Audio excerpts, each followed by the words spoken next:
Welcome to Alpine Daily for a Thursday. One of my favorite passages in all of the Bible is the Sermon on the Mount, Matthew 5 through 7. This is the longest passage of Jesus' teaching that we have in the Bible, and Jesus gives directions, all sorts of directions to his followers on how we should live our lives, how we should find out what pleases God and do it.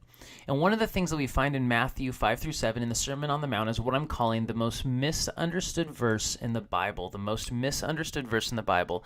It's found in Matthew 7, 1 through 5. It's actually that first verse, Matthew 7, verse 1. Let's go there right now.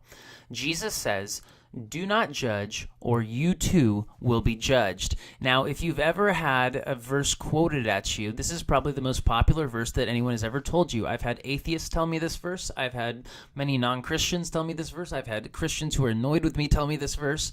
Jesus said, "Do not judge, or you too will be judged." But the question is, what did Jesus mean by this verse? And the first thing I want you to understand is it's not about not judging. Jesus isn't telling us that we can never judge anyone under any circumstances whatsoever. Because if you keep reading the book of Matthew, you keep reading the same chapter, this is what you find. Verse 15, Jesus says, "Watch out for false prophets. They come to you in sheep's clothing, but inwardly they are ferocious wolves." Verse 16, "By their fruit you will recognize them. Do people pick grapes from thorn bushes or figs from thistles?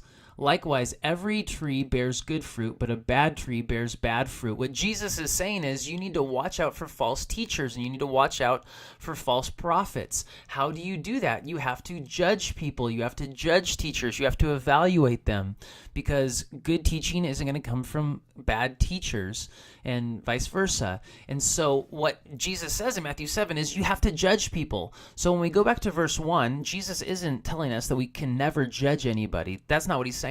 What we need to do is keep reading after verse 1, and this is what many people fail to do. Verse 2, "For in the same way you judge others, you will be judged, and with the measure you use, it will be measured to you." Verse 3, "Why do you look at the speck of sawdust in your brother's eye and pay no attention to the plank in your own eye? How can you say to your brother, 'Let me take the speck out of your eye,' when all the time there's a plank in your own eye?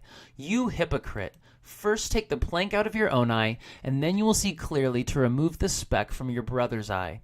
What Jesus is saying is when you want to go to someone and confront them on their sin, before you do that, look at yourself first. You need to look at yourself first. You need to look for your spiritual blind spots. You need to say, "God, do I have any unrepentant sin that's so obvious in my life?" And once you've done that and confessed it to God, then point out someone else's sin.